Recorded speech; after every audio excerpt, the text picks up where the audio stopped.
Madame, Monsieur, bonsoir. Merci d'avoir choisi le journal de Tétine Télévision. Voici les titres de ce soir. Un débat sur l'accès à l'information pour indemniser les victimes des essais nucléaires ce matin au CESEC.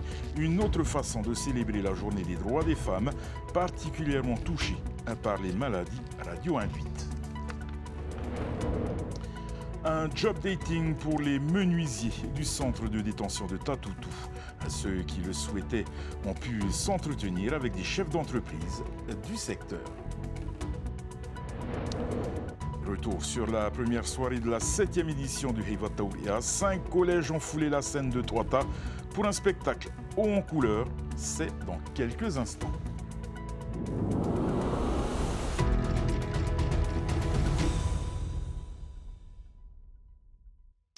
Et pour célébrer la journée de la femme, le CESEC a organisé une matinée d'information et de débat autour de l'épineux dossier de l'indemnisation des victimes des essais nucléaires. Les femmes sont particulièrement touchées par les maladies radio-induites. Sur 12 000 cas recensés par la CPS, 64% souffrent du cancer du sein, de l'utérus et des ovaires. Ce sont majoritairement des jeunes femmes. Esther Parocordette. On est toujours aussi résolu à obtenir le retrait de ce millicivette qui est une insulte à la mémoire de nos victimes.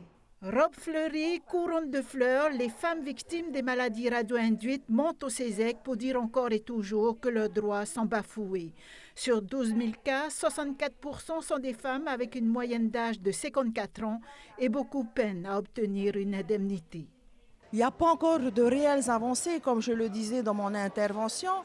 Des choses ont été dites, des promesses, mais en termes d'action, il n'y a rien encore. Si j'entends encore, c'est à cause du sucre, c'est à cause de l'obésité. Donc, tant qu'on ne va pas réussir à tous accorder nos violents et à avoir le même son de cloche et le même discours devant l'État, ça va bloquer. Moi, je reste optimiste. Là, on essaie de reprendre le travail là où il a été laissé. Et la science avance en même temps. Donc il y a des choses qu'on ne savait pas il y a à peine 10 ans et qu'on sait maintenant. La Caisse de prévoyance sociale aussi a fait le déplacement pour dire à la France de rembourser les frais médicaux des 12 000 patients atteints d'au moins une des 23 pathologies radio-induites inscrites à la loi Morin. Il s'élèverait à plus de 107 milliards depuis 1985.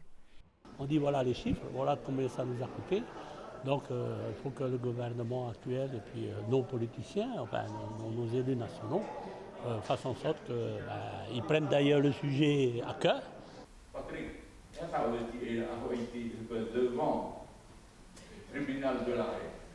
Oscar Temarou compte sur la CPS, la société civile et les élus pour poursuivre l'État devant la Cour internationale de justice de La Haye pour crimes contre l'humanité. On ne peut pas accepter que l'État qui est responsable de cette situation soit juge. L'État est juge et partie. Ce n'est pas possible. Voilà. Ça doit être jugé par un tribunal neutre. Et il y a le tribunal international de La Haye qui est fait pour ça.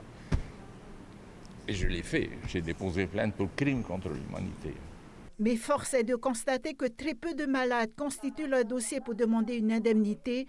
Sur 12 000 patients, entre 300 et 600 réclament cette aide et à peine la moitié l'obtient.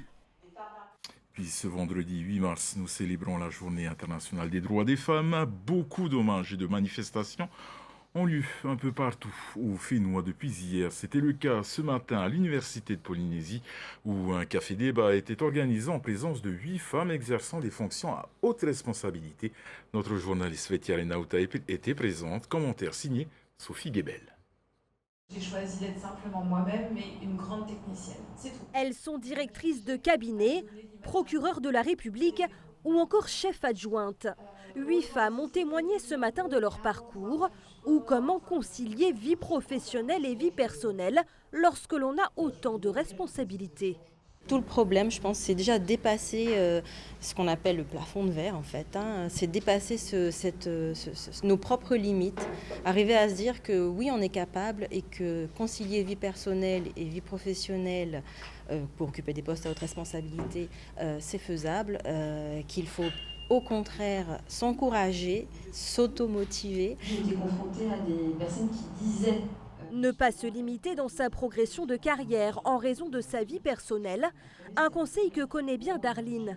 Jeune mère de 2 enfants, originaire de Arutua au Tuamotu, elle a repris ses études il y a peu à l'université.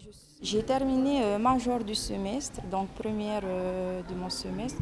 Il y avait des personnes qui ne croyaient pas en moi, qui me disaient qu'avec 2 enfants, c'est difficile sur Tahiti de vivre loin de tout, de la famille. Il faut croire en nous, il faut se dire qu'on est capable, il faut vaincre les stéréotypes surtout.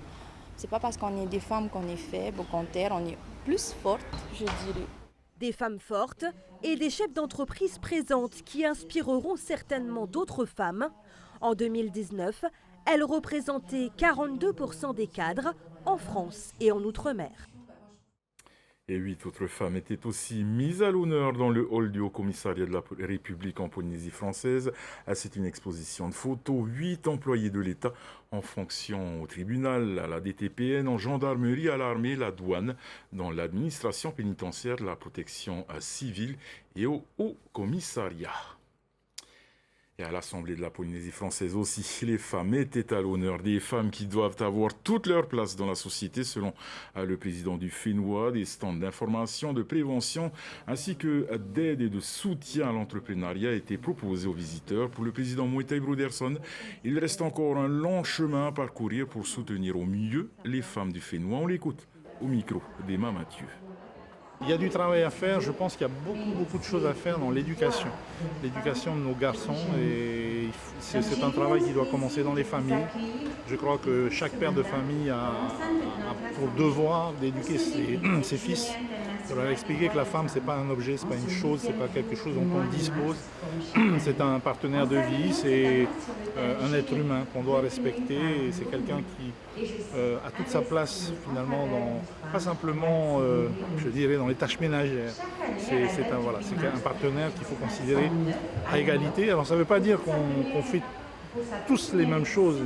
On est complémentaires. Il y a des choses sur lesquelles les femmes ont plus de talent que les hommes, il faut l'avouer aussi. Mais il faut que ça se fasse en bonne intelligence et sans violence. Et notre portrait de la semaine est consacré à Vehiri de Soulier, une culturiste avec un palmarès Maus Costo Wendy Ebb l'a suivi lors d'une séance d'entraînement. Regardez.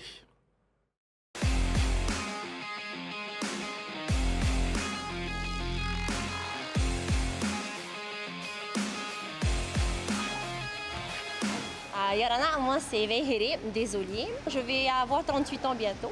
Et j'ai commencé le culturisme à l'âge de 31 ans. Au départ, Vehiri voulait juste perdre du poids et se raffermir. Mais ses amis vont l'entraîner plus loin dans la discipline, elle finira par y prendre goût.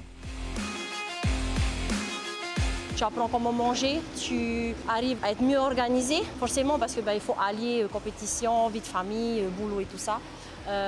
Tu apprends à connaître ton corps de différentes façons, des muscles que tu découvres, des maladies que tu te dis que tu peux, grâce à la nourriture ou le sport, arriver à combattre. Et c'est plein de choses. C'est vraiment la découverte de soi et de ce qui m'entoure en fait, qui fait que j'ai continué dans ce sport. Vehiri adopte une hygiène de vie drastique et enchaîne les heures à la salle pour dessiner toujours plus son corps. Et c'est tout naturellement qu'elle participe aux compétitions. Championne de Polynésie en titre, Vehiri cumule 4 titres depuis ses débuts en 2017. Elle a participé à 3 Tahiti Body Contest où elle a fini première et deuxième. À l'étranger, en 2019, elle se classe 5e au championnat du monde. Elle a également décroché une belle 3e place en Nouvelle-Zélande et 3 podiums à 3 compétitions aux États-Unis. Elle termine 2e au dernier Jeux du Pacifique aux îles Salomon. Après, j'ai d'autres petits palmarès comme Latino Nuit Contest, compétition locale. La première édition où j'ai fait lauréate, donc j'ai fait première.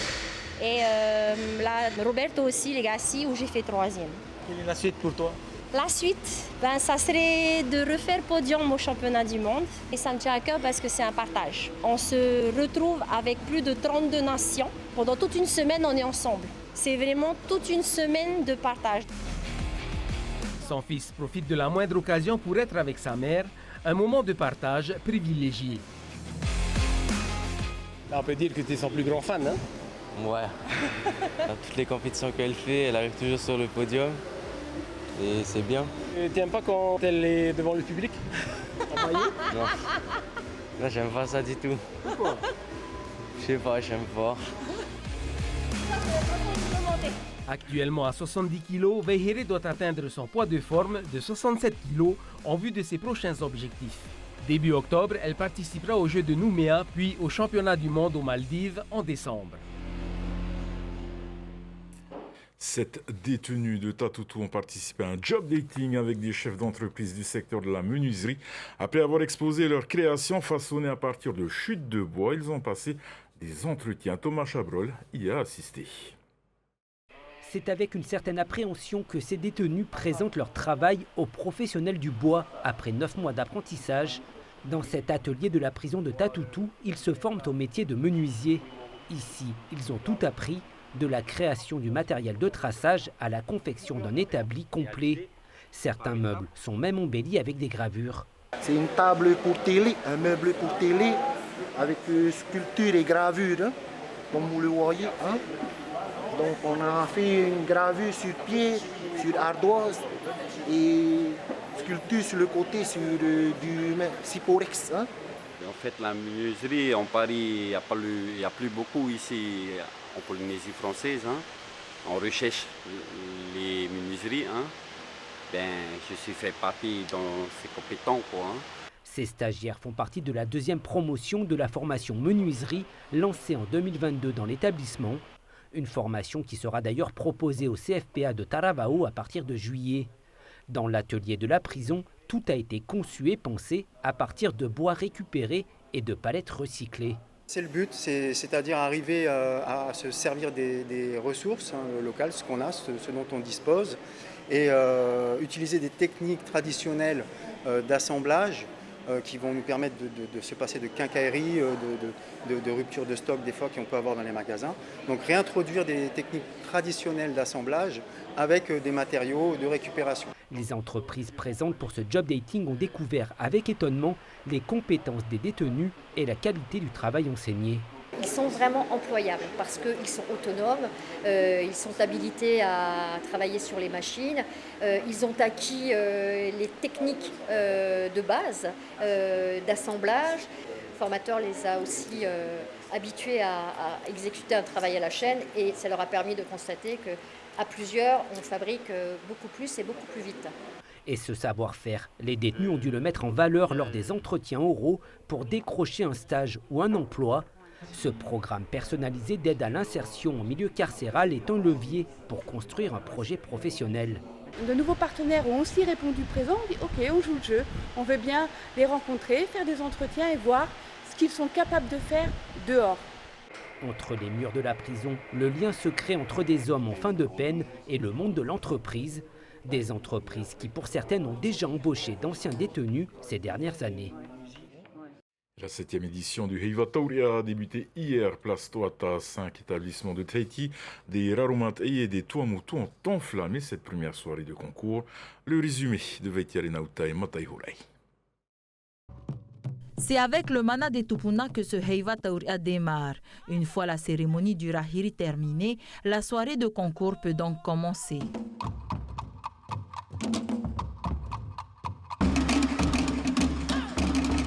Chaque prestation était de 27 minutes. Les élèves du GOD de Maupiti ont ouvert le bal, puis la soirée s'est enchaînée avec les élèves des collèges de Papara, Hau, Tupuai et Makotevane, encouragés par leurs parents et les proches. Ma fille danse dans le groupe du collège de Tupuai. Alors toi, tu as vu sa préparation? Non, du tout. Parce que ma fille vit à Tupuai avec mes parents et puis nous on vit ici à Tahiti. On vient découvrir, on vient la voir danser pour la première fois aussi. C'est vrai qu'elle est assez stressée parce que c'est la première fois qu'elle danse, c'est la première fois qu'elle vient à Tahiti danser, surtout à Tahiti en plus. Je pense que je stresse plus qu'elle.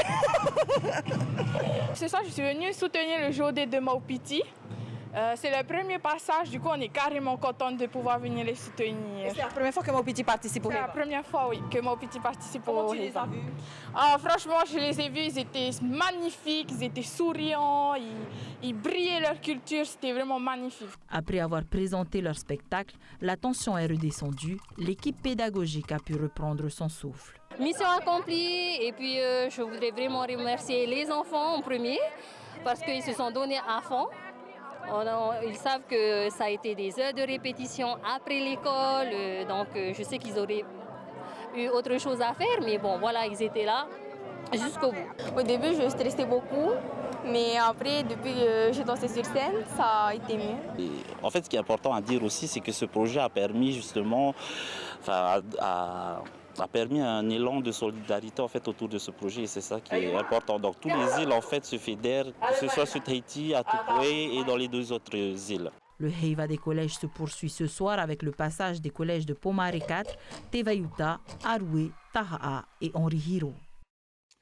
Et cette information de dernière minute, nous vous parlions hier soir dans nos journaux de la participation de Heimana Andy Calbury au Siva Afi Festival, un concours international de danse du feu en Nouvelle-Zélande. Heimana est arrivé 2e au concours et l'autre Tahitien inscrit, Tamaru Colombel, monte sur la 3e marche du podium.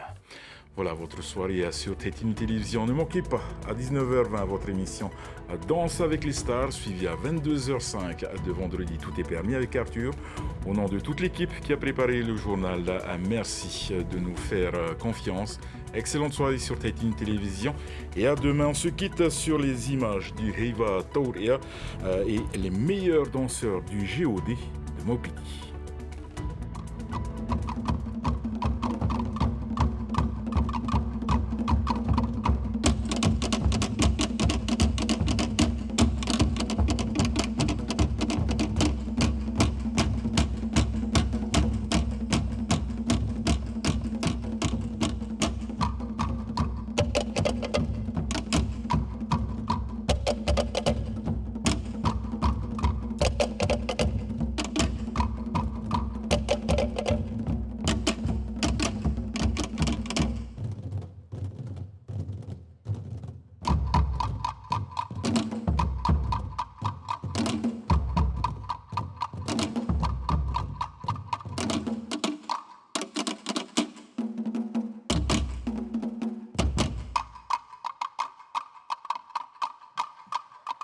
you